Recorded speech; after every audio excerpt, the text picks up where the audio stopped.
ام یقولون افترا. اب روئے سخن ایک آیت کے اندر دوبارہ سے مشرکین عرب کی طرف آیا کہ یہ کافر کہتے ہیں کہ یہ نبی نے قرآن خود گھڑ لیے. قل ان افتریتہ فعلی اجرامی. اے نبی فرماؤ کہ اگر یہ قرآن میں نے خود گھڑا ہے نا تو اس جرم کا وبال بھی مجھ پہ ہی ہوگا. وَأَنَا بَرِيءٌ مِّمَّا تُجْرِمُونَ. اور میں بری الذمہ ہوں ان گناہوں سے جو تم کر رہے ہو.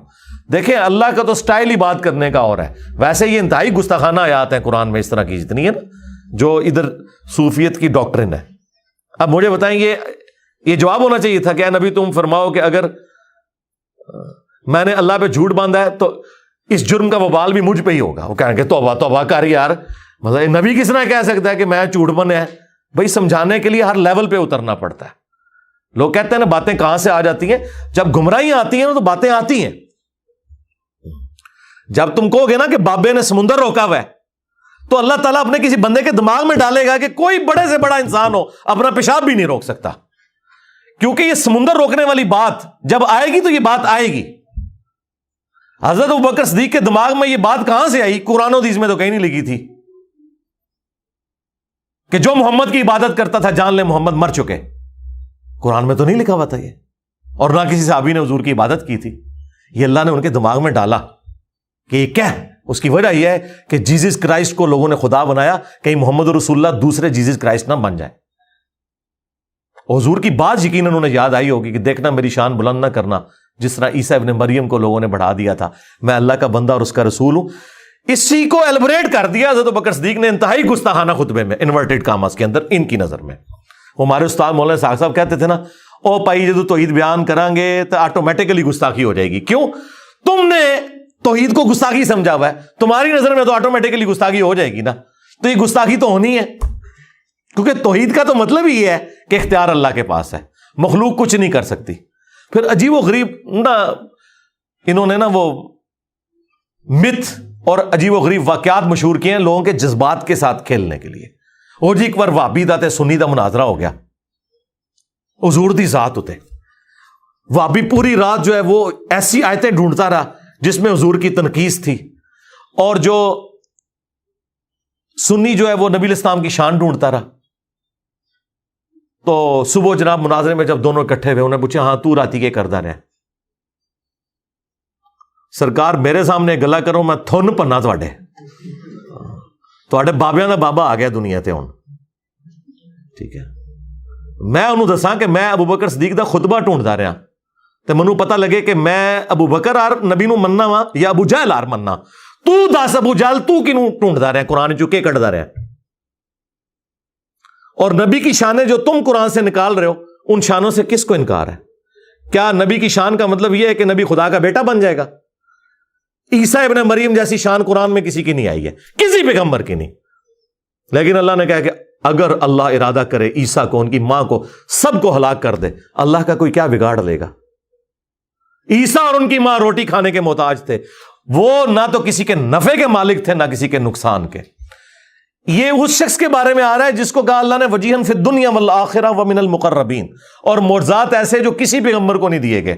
مردوں کو زندہ کرنا اللہ کے اذن سے, مٹی کی مورت بنا کے پھونک مارنا اور اس کا پرندہ بن جانا, یہ معجزہ کسی پیغمبر کو نہیں دیا گیا, کسی پیغمبر کو. لیکن سینٹرڈ کر کے انہی کو اللہ تعالیٰ نے سامنے رکھا کہ یہ فرق ہے بھائی انبیاء میں اور خدا میں. پھر اسی طریقے سے چیزیں بیان ہوتی ہیں.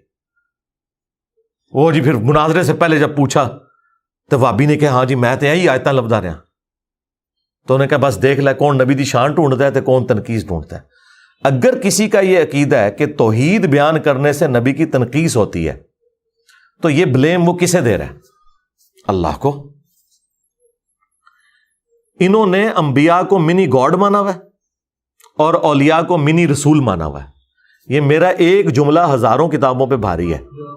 یعنی آپ ہزاروں گمراہیاں ایک کتاب میں جمع کریں نا اور آپ اس کی وجہ پوچھیں نا تو یہ ہے کہ یہ نبیوں کو منی گاڈ مانتے ہیں اور اولیاء کو منی رسول مانتے ہیں. بس یہ وہ فرق ماننے کے لیے تیار ہی نہیں ہے چونکہ قرآن تو پڑھا ہی نہیں ہے. اب ان ساری باتوں کے ہوتے ہوئے مجھے تو صبح شام ان کے اوپر قنوت نازلہ پڑھنی چاہیے, لیکن میں سمپل کہتا ہوں کہ مرنے سے پہلے اے مسلمان کر لے اس پہ غور. کتابوں کا خدا اور ہے بابوں کا خدا اور کتابوں کے خدا اور بابوں کے خدا میں یہ فرق ہے کہ جو بابوں کا خدا ہے نا، بس وہ خدا بڑا بھائی اور نبی چھوٹا بھائی، بس اتنا فرق ہے. لیکن کتابوں کا خدا یہ کہتا ہے کہ خدا خدا ہے، مخلوق مخلوق ہے. لیکن یہ باتیں اب کون کرے؟ یہ جب باتیں آپ نہیں کریں گے دماغ کوئی نہیں کھلیں گے. توحید تو اتنے عرصے سے بیان ہو رہی تھی، لیکن توحید کا مطلب توہین رسالت لیا جاتا تھا. ہم نے توحید بیان کی ہے نا، آئے نا کوئی سامنے. میرے پاس تو سیدھا بھائی چھوڑ دو تم شان رسالت کی بات. چشتی رسول اللہ، اشرف تھانوی رسول اللہ پارٹی کیسے کر سکتی ہے؟ کبھی نہیں کر سکتی. تمہارے بزرگوں نے اپنے ناموں کے کلمے پڑھائے، تمہیں کوئی حق ہی نہیں پہنچتا. تم تو نبی کا دفاع کر ہی نہیں سکتے. نبی کا دفاع کا حق تمہارے پاس سے نہیں ہے، اس کے کاپی رائٹ سب انجینئر صاحب کے پاس ہیں. ہاں، یہ رائٹس ہم آپ کو نہیں دیں گے. توحید بھی یہاں سے بیان کریں گے اور رسالت بھی، صحیح جو رسالت کا کانسیپٹ ہے وہ یہیں سے بیان ہوگا.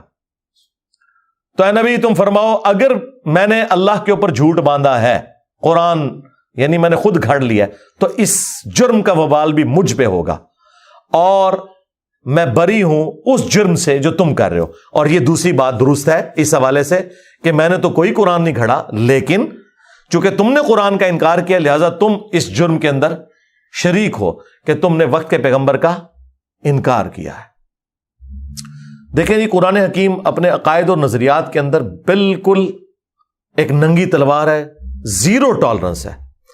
اگر کسی شخص کو انبیاء کا سٹیٹس نہیں پتا، انبیاء کرام کی ذمہ داری، ان کے مراتب نہیں پتا، اور وہ اپنے زوم میں انبیاء کرام کے ساتھ چیزیں منسوب کیے ہوئے ہیں، تو عقیدت اور جذبات کی بنیاد کے اوپر ایسے عقائد منسوب کرنا، سب سے پہلے انبیاء کرام اس سے اعلان برات کرتے گے. نبی علیہ السلام تو دنیا میں بتا کے چلے گئے کہ میری شان کو اس طرح بلند نہ کرنا جس طرح لوگوں نے جیزس کرائسٹ کی شان کو بلند کیا تھا. میں اللہ کا بندہ اور اس کا رسول ہوں، مجھے اللہ کا بندہ اور اس کا رسول کہنا. اب یہ کہنے کی ضرورت کیوں پڑی ہے؟ اسی لیے پڑی ہے کہ آپ کو پتا تھا کہ انبیاء کرام کی ہستیاں اللہ تعالیٰ کی سلیکٹڈ ہستیاں ہوتی ہیں جن کو اللہ تعالیٰ معجزات عطا فرماتا ہے، شان عطا فرماتا ہے، اور اسی وجہ سے لوگ ڈیویٹ ہو کے ان کے اندر خدا کو اس حوالے سے ڈھونڈنا شروع کر دیتے ہیں کہ شاید یہ خدا کی شکل میں دنیا میں اتر آئے ہیں. اور آج دیکھ لیں تقریباً 75 کروڑ کے قریب ہیں پروٹیسٹنٹ جو حضرت عیسیٰ کو اللہ مانتے ہیں. 75 کروڑ، جی اتنے بریلوی دیوبندی نہیں ہے دنیا میں جتنے پروٹیسٹنٹ ہیں.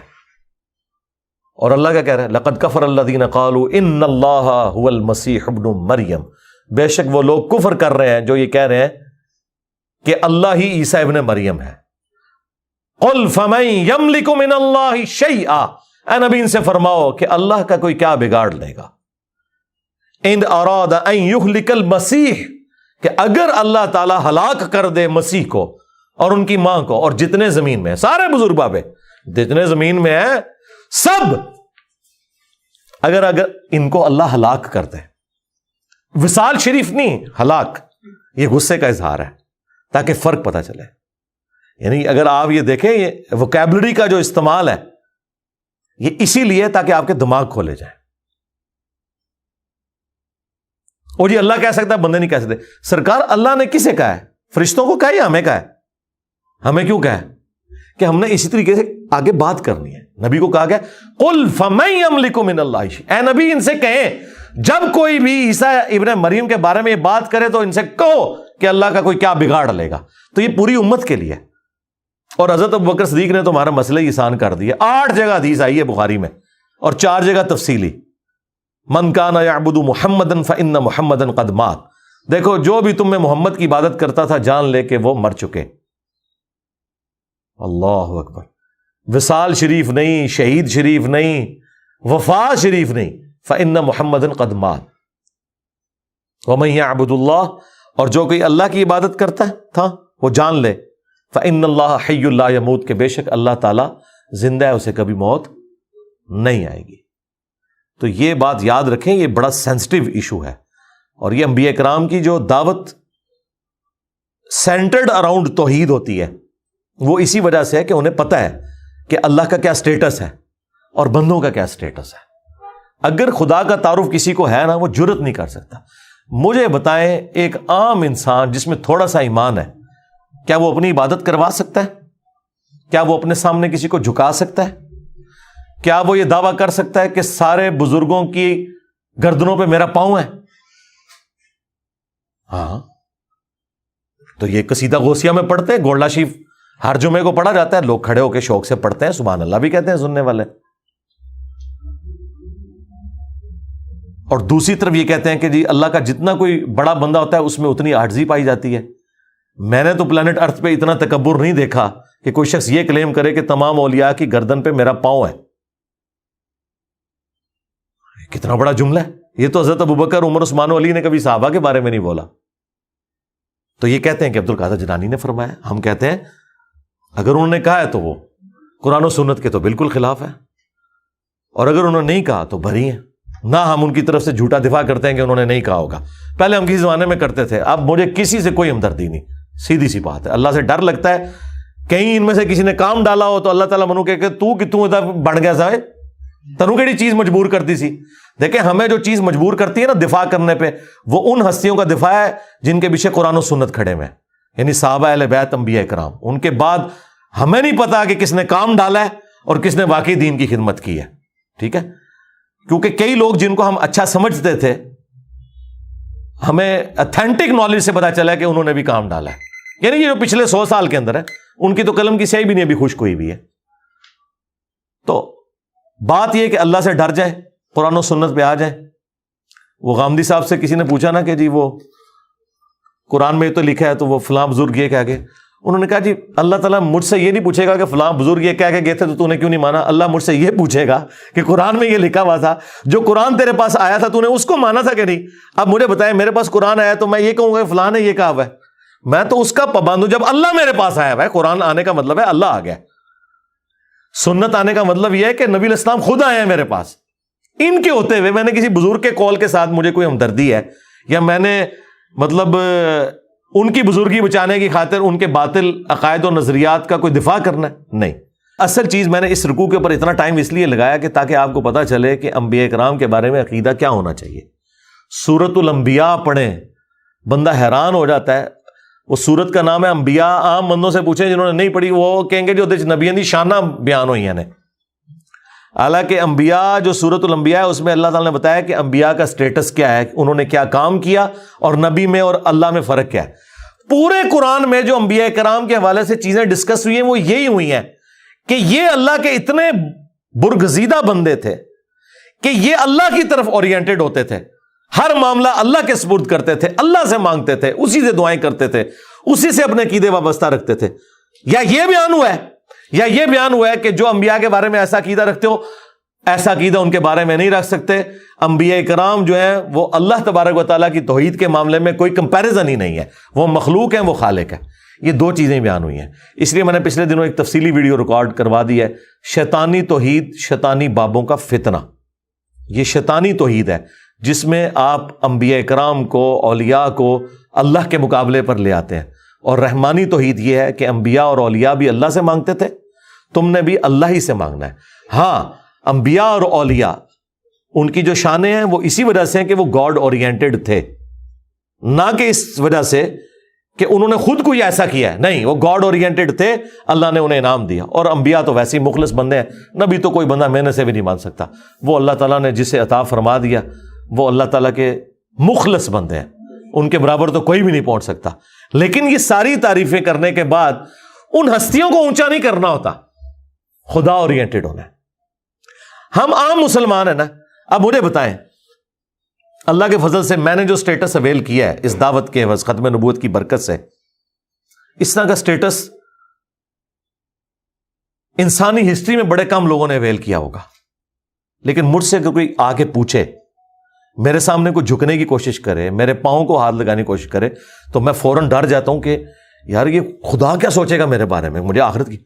اب مجھے بتائیں, یہ جو بابے اپنا چٹواتے رہے ہیں, یہ پاؤں والا سلسلہ اور جو کچھ یہ کرواتے رہے ہیں, ان کو تو پھر خوف خدا بھی کوئی نہیں تھا. وہ ڈاکٹر ذاکر نائک کہہ رہے ہیں, میں ایئرپورٹ پہ اترا نا تو ایک عورت, کوئی پروفیسر تھی, بوڑھی خاتون, تو اس نے مجھے پہچان لیا اور ہندو تھی. وہ دوڑتی ہوئی آئی اور میرے گھٹنوں کو ہاتھ لگا کہتی آپ تو بھگوان ہیں. تو کہتی میں نے کہا استغفر اللہ توبہ توبہ. میں کہا ایتھے کو بابا ہوگا نا صوفی, انہیں گلے بھی لا لینا سی زنانی نو. ہاں یہ مواحد کا ہی حوصلہ ہے کہ اسے کوئی اونچا کرے اور کہ بھائی نہ نہ نہ پیچھے. اور یہ کتنی مزیدار یوں دستانے پہن کے چمواتے رہتے ہیں, ہاتھ گھنٹوں بیٹھے رہتے ہیں, نذرانے بٹورتے رہتے ہیں.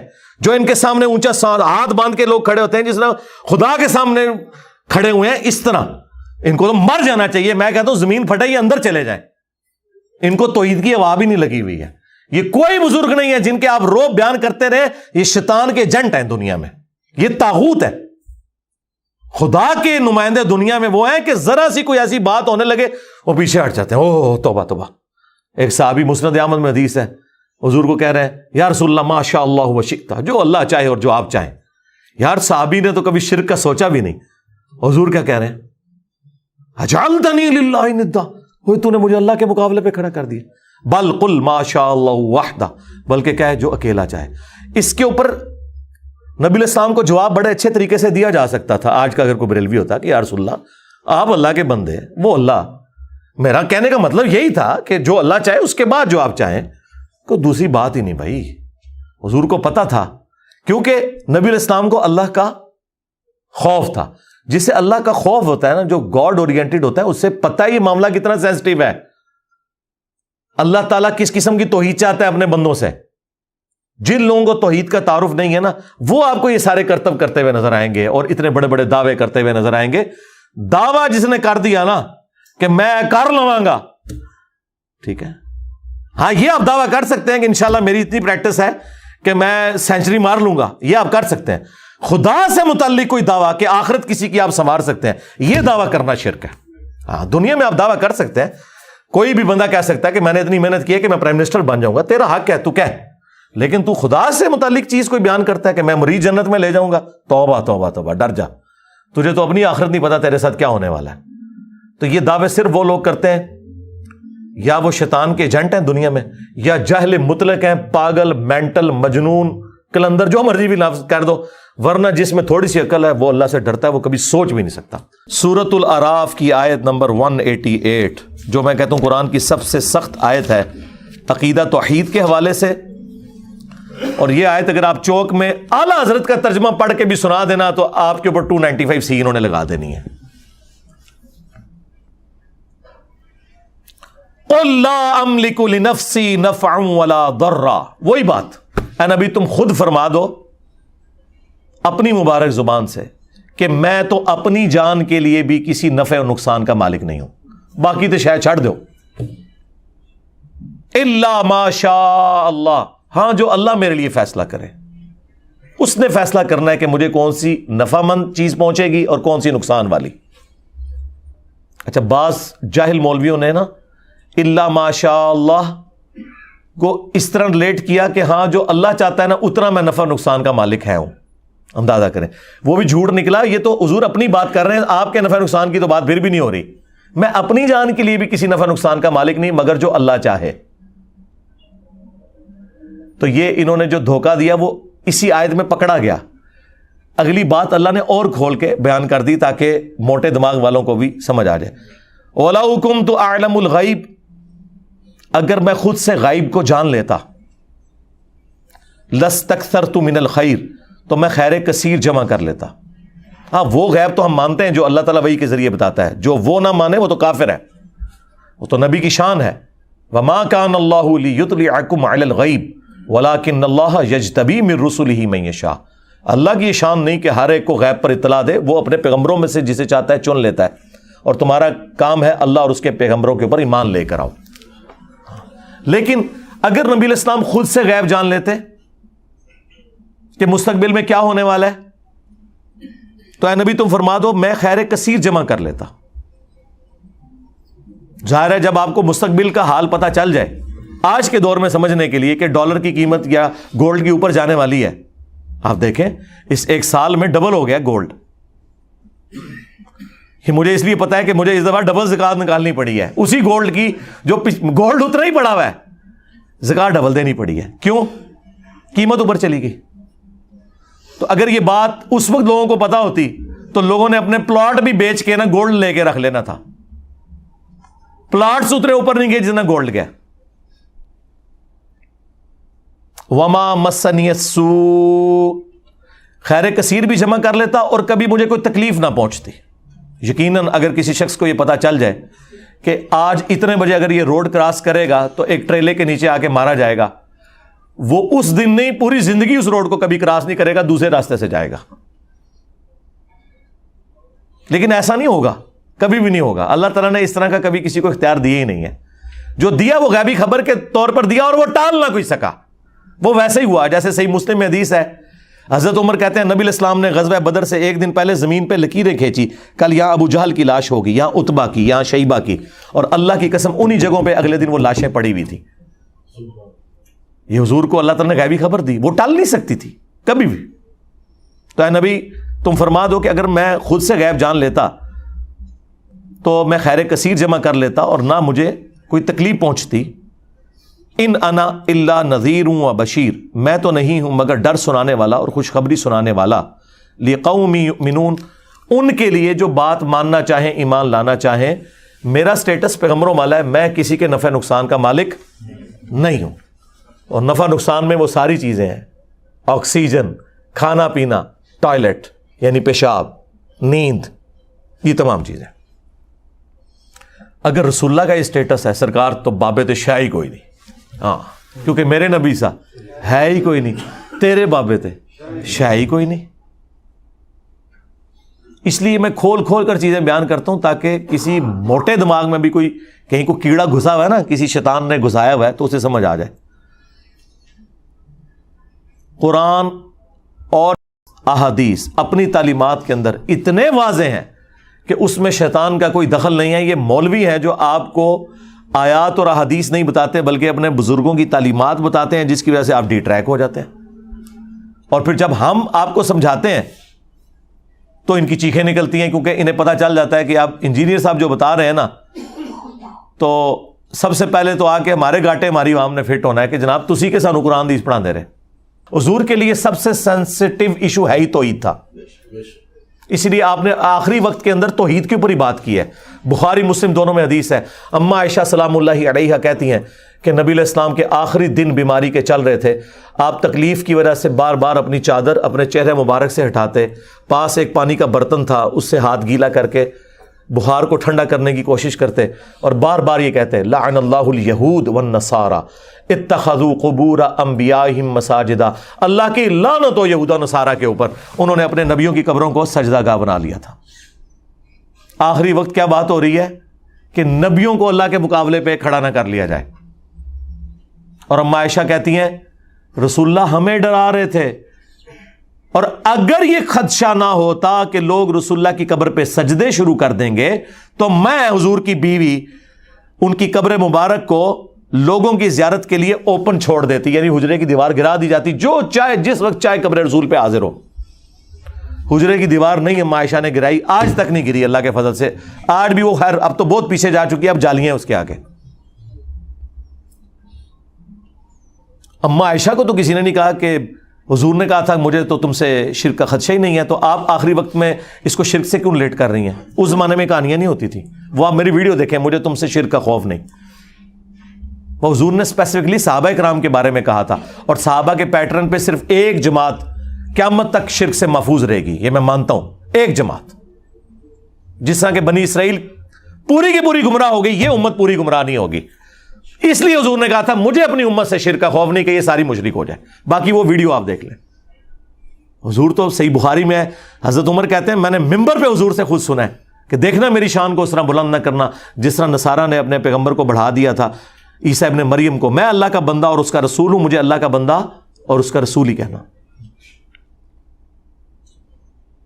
اور پھر ایک اور حدیث بخاری مسلم دونوں میں، حضور کے بیماری کے دن آخری چل رہے ہیں، حضور کی 3 بیویاں حضور کے پاس بیٹھی ہوئی ہیں. ظاہر ہے سب سے ایک کلوز رشتہ اس حوالے سے، اور پھر یہ بھی آزمائش کہ وہ حضور کی وفات کے بعد کوئی اور خامن بھی چوز نہیں کر سکتی. یہ کتنی بڑی آزمائش ہے. مرتبہ امہات المومنین کو ویسے نہیں مل گیا. آپ سیدہ عائشہ کی تکلیف کا اندازہ کر سکتے ہیں کہ ایک 18 سال کی بچی جس نے حضور کے بعد 47 سال زندہ رہنا ہے، اس کو اللہ نے ایک بچہ بھی نہیں دیا کہ اس کے سارے زندگی گزار لے. اکیلا وہ 47 سال کا سفر انہوں نے اس حجرے میں کیا ہے. اس تکلیف کا کوئی اندازہ لگا سکتا ہے؟ اہم ہی نہیں اتنا بڑا مرتبہ. عمار ابن یاسر جو ہے وہ کوفے کے ممبر پہ کہہ رہے کہ لوگوں، عائشہ دنیا اور آخرت میں تمہارے نبی کی بیوی ہیں. مرتبہ نہیں کم ہو سکتا، اگرچہ انہوں نے خلیفہ وقت کے خلاف خروج کیا، مرتبہ نہیں کم ہوا، لیکن اللہ تمہیں آزما رہا ہے کہ عائشہ کی اطاعت کرتے ہو یا اللہ کی اطاعت کرتے ہو حضرت علی کا ساتھ دے کر، کیونکہ وہ اولی الامر منکم وہ ہیں. لیکن عمار ابن یاسر نے اما عائشہ کا مرتبہ نہیں کم کیا کہ ان کی اس غلطی سے ان کی زندگی کو 0 سے ملٹیپلائی کر دے. کہا دنیا اور آخرت میں تمہارے نبی کی زوجہ ہیں. یہ ایک آزمائش ہے کہ تم نے اللہ کی اطاعت کرنی ہے یا عائشہ کی اطاعت کرنی ہے. اس لیے میں کہتا ہوں میں عمار ابن یاسر والا شیعہ ہوں، میں رافضی والا شیعہ نہیں ہوں. مرتبہ کم نہیں ہوگا، ہاں اختلاف رائے اپنی جگہ رہے گا. تو اما عائشہ اس حجرے میں رہی 47 سال تک. تو اما عائشہ بیٹھی ہوئی ہیں، سیدہ ام سلمہ بیٹھی ہوئی ہیں اور ام حبیبہ بیٹھی ہوئی ہیں. 3 بیویاں حضور کی، اور ان میں سے یہ تو سینئر بیویاں ہیں، اسلام میں بھی سینئر ہیں. انہوں نے ہجرت مدینہ سے پہلے ہجرت حبشہ بھی کی ہوئی ہے. تو وہ ہجرت حبشہ کا ذکر کرتے ہوئے کہتی ہیں ام حبیبہ اور ام سلمہ کہ یاد ہے کہ جب ہم وہاں سے گزرے تھے ہم نے ایک ماریا نام کا گرجا دیکھا تھا جس میں کچھ قبریں بھی تھیں اور تصویریں بھی لٹکی ہوئی تھی. حضور نے بس یہ بات سنی، آپ تکلیف کے عالم میں اٹھ کے بیٹھ گئے. توحید is the most sensitive issue in the sight of اللہ اینڈ ہز بیلوڈ پروفٹ صلی اللہ علیہ وآلہ وسلم. کہا یہی تو ان میں خرابی تھی، جب ان کا کوئی نیک بندہ یا پیغمبر فوت ہو جاتا تھا اس کی قبر کے اوپر سجدے شروع کر دیتے تھے، تصویریں لٹکا لیتے تھے. قیامت کے دن یہ بدترین مخلوق بنا کر اٹھائے جائیں گے. اللہ اکبر. اور حضور نے پہلے ہی ڈرا دیا کہ یہ کام تم نے نہیں کرنا. اور مسلم شریف میں حدیث ہے، جندب رضی اللہ تعالیٰ عنہ کہتے ہیں حضور نے اپنی وفات سے 5 دن پہلے یہ بات کہی اور میں نے خود سنی کہ دیکھنا اگلے لوگوں میں جب ان کا کوئی پیغمبر یا نیک آدمی فوت ہو جاتا تھا وہ اس کی قبر پہ سجدے شروع کر دیتے تھے. تم نے یہ کام نہیں کرنا میرے ساتھ. میں کہتا ہوں کس لیول پہ اتر کے آپ کے پیغمبر نے آپ کو سمجھایا ہے. حریص علیکم بالمؤمنین رؤوف الرحیم. یار کون ہوگا جو اتنا آپ کی آخرت کے ساتھ محبت کرے گا بجز ہمارے پروفٹ کے صلی اللہ علیہ وآلہ وسلم. مسند احمد کی حدیث ہے، نبی علیہ السلام نے فرمایا اللہم لا تجعل قبری وثنا یعبد. اے اللہ میری قبر کو وہ بت نہ بنا دینا کہ لوگ اس کی پرستش شروع کرتے ہیں. اپنی قبر کو بت کہہ دیا.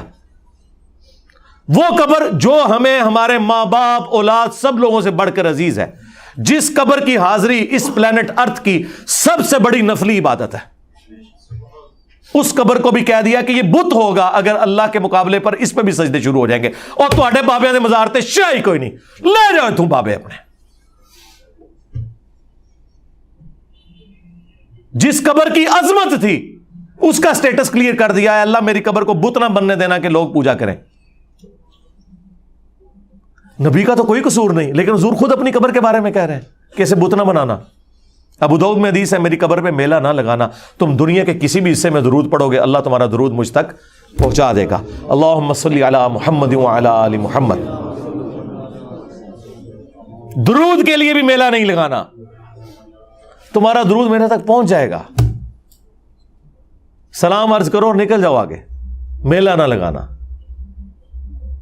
وہ 4 کتابوں میں، الموطا امام مالک میں، فضل الصلاۃ علی النبی میں، المصنف ابن ابی شیبہ اور سنن کبریٰ البیہقی میں، کہ عبداللہ بن عمر جب بھی مدینہ شریف سے نکلتے سفر کے لیے یا واپس آتے ان کی روٹین تھی کہ مسجد نبوی میں 2 نفل پڑھتے، قبر رسول پر آ کر عرض کرتے السلام علیک یا رسول اللہ. پھر حضرت ابو بکر کی قبر پر السلام علیک یا ابا بکر، اور پھر حضرت عمر کی قبر پہ السلام علیک یا عمر. ایک روایت میں یا ابتا، اے میرے باپ آپ پر سلام ہو. وہ اپنی جگہ ٹھیک ہے، اس قبر جیسا تو ہے ہی کوئی نہیں. اس کی بنیاد پہ آپ نے اپنے بزرگ بابوں کے جو مزار کلیم کیے میں نا یہ سب فراڈ ہے. باقی مزارات، گنبد خضرا، یہ ایک الگ سے ایک سینسٹیو ٹاپک ہے، اس پہ میری الگ سے ویڈیوز ریکارڈ ہے، وہ پھر مجھے 2 گھنٹے اور لگ جائیں گے. اس کے لیے آپ میری ویڈیوز دیکھیں. میں نے ایک ایک مقدمہ جو ہے وہ توحید کے حوالے سے کلیئر کیا. سبحانک اللہم و بحمدک اشہد ان لا الہ الا انت استغفرک و اتوب الیک وما علینا الا البلاغ المبین. جزاکم اللہ خیرا.